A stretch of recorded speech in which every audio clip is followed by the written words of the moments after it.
If you live on your own, what do you do for work? Because 3 jobs apparently is not enough to pay rent anymore anywhere in this country. Guys, are we tripping right now? Or is mascara actually $25? Right now I pay $2,282.91 every month. It's going up to $2,540. They keep saying that the economy is getting better, but I don't see it. The rich keep getting richer and the poor keep getting poorer. And there's so many people out here struggling, working full-time jobs, man, can't afford housing.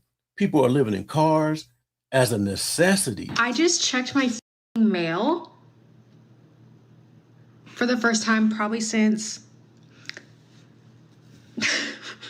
October. My mortgage is going up in February. It's going from $228. Well, right now I pay $2,282.91 every month. It's going up to $2,547. Are they out of their mind?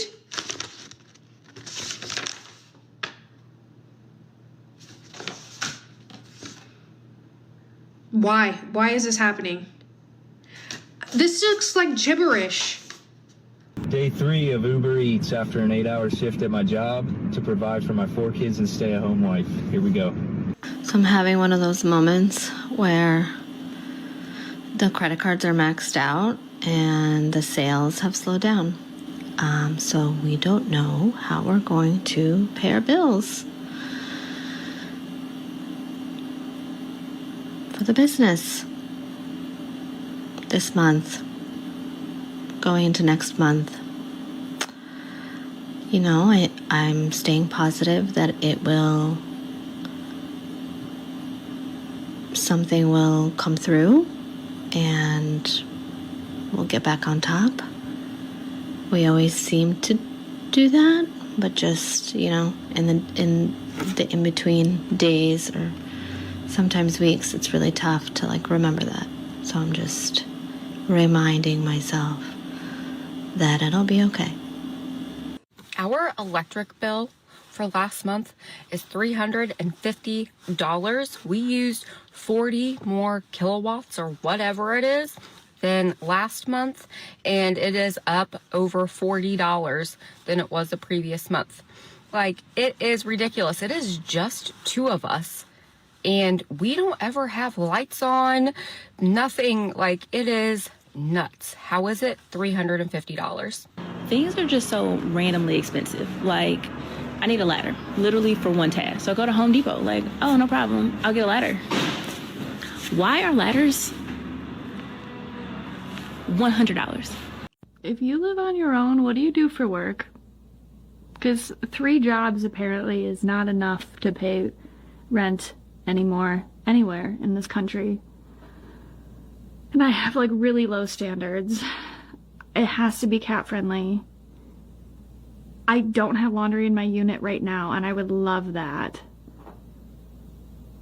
And I don't want to have bars on my window. Anything hitting those for under $15 a month, because I cannot find it. And a van or a tent is looking real nice about now. I've saved $140,000 in the last 3 years by living in an RV, and these are some of your frequently asked questions that I'm going to address. The first one is for those of you that have done the math. Yes, that equates to almost $4,000 a month in rent. No, I've never paid $4,000 a month in rent. However, I had a house and my mortgage was only around $2,200 a month, and I was like, there's absolutely no way in heck I'm going to pay twice my mortgage for rent. I've also always lived on private property where I either only paid utilities, or I'm currently living on a friend's property and I don't pay for electricity, water, or sewer because they have solar, they have a well, they have septic, and they didn't feel right charging me for something that they didn't even really have to pay for. Also, there are still good people in the world. As far as renovations on my RV, everything that you see, the countertops, the floors, the overhead lighting, the cabinets, all of that kind of stuff was stock from the manufacturer. All I did was replace like the furniture, the couches, the bar. I added some decor, I added some other lighting. I know several young men right now in their mid-20s who are living at home. They have full-time jobs. The rest of us are living in apartments. I get married in 4 months. We are not buying a house. I saw someone on Twitter call this permanent adolescence. That's exactly what it is. And it's going to get worse. Donald Trump just said he wants people that already own homes to see their home values go up. That's sounding a lot like I will never own a home. When we enrich boomers and Gen Xers at the expense of Gen Z, we are severing our ability to leave the nest. Why do you think people are having kids so late? I'm a capitalist, but I will tell you this is exactly why democratic socialist figures like Zohran Mamdani are gaining so much popularity, because at least someone is listening to us. The future I think a lot of us see for ourselves is that we continue to live in boxes, AI replaces all of our jobs, and we have to live off some stimmy check from the government. That's bleak. Millennials and Gen Z are dealing with the gradual erosion of what the American dream was supposed to look like. And it doesn't happen in this one big moment of clarity. It's a slow, gradual process of making financial decisions every day that really wears on you. I'll give you an example. Last year, my wife and I bought a home, and we're in New York, so obviously high cost of living area. We had to put down $200,000 for that home. And I remember sitting there, sending the wire to the attorney for the escrow the night before closing, and just being like, this is insane. Like, is this even worth it? The reason was because the neighborhood we were buying in was not even the first choice or even really second choice of neighborhood that I would want to live in. And I know that sounds really entitled and privileged, and I don't want to come off that way. I'm very grateful to have even been in the position to purchase a home. But my point is that as a millennial, you have to do so many things right to get to that position. And then once you get there, you're spending that much money on a place that's not even really your first choice of wanting to be in. And so ultimately what I'm trying to say is we are the first generation that really has to pay more for everything, but downgrade our life in every way, which is why I think you see millennials and Gen Z just really not even believing in the concept of the American dream anymore. And this coincides with the rise of buy now, pay later services and just the rise of consumer debt. People feel like, why am I even saving for a house I'm probably never going to be able to afford in a future that doesn't exist? I might as well go to Coachella and enjoy that fun experience in the now. High mortgage rates and home prices have made for a bit of a sluggish market in recent years. So will 2026 bring any relief for prospective buyers? Personal finance website Bankrate compiled data from the U.S. Census Bureau, Realtor.com, and Redfin, and it found the typical household earns roughly $80,000 a year, but home buyers need an annual income of roughly $113,000 to afford a median-priced house. The economy has significantly impacted various sectors and aspects of daily life. The labor market, job security has been a major concern, with many Americans feeling stressed about employment. All right, so I'm on my way to Daytona Beach right now. I did shower, change my clothes, get something to eat, but now I'm ready to go, and yeah, I'm excited to see what the night brings. I'll turn on the app once I get there. So I just hit this random pothole in the road. Definitely hit the bumper of my car, but I don't see any damage, so we're gonna keep going. All right, first order of the evening, 2.4 miles, $6. Let's do it. All right, this is a shop and deliver order, so I'm walking into Dollar General right now. So I need to pick up 5 items. So it has me scan the items, guys. All right, so far so good. That wasn't so bad. Check it out. That seems pretty good. I just finished my first delivery. Now I'm going to 7-Eleven. I keep seeing comments telling me I should do DoorDash. So on my next video, I'm going to do DoorDash and see how it compares.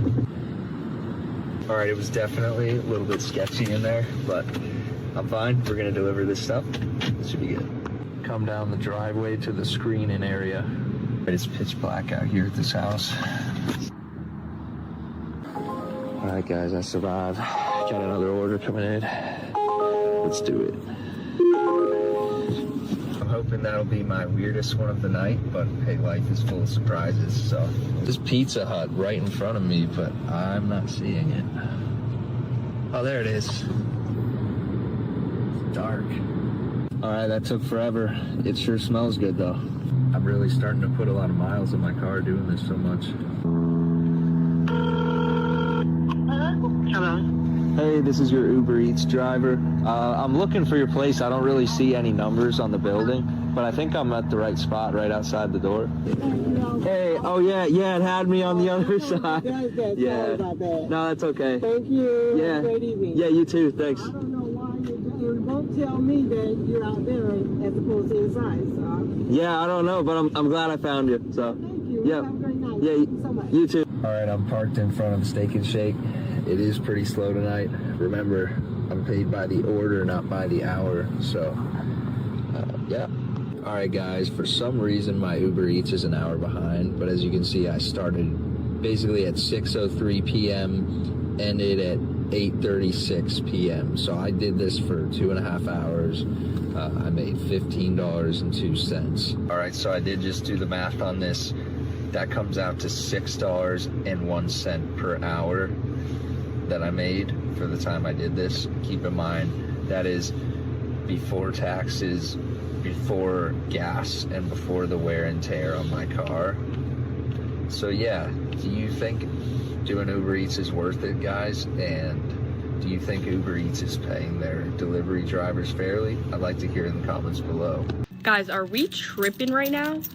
Or is mascara actually $25 for Lash Paradise? Look, this is one of the mascaras I use, $21.99. Wait, what? $21.29. Bro, even Great Lash. This is $17. What? $17, bro. Are we tripping right now? Is this $6? I'm so confused.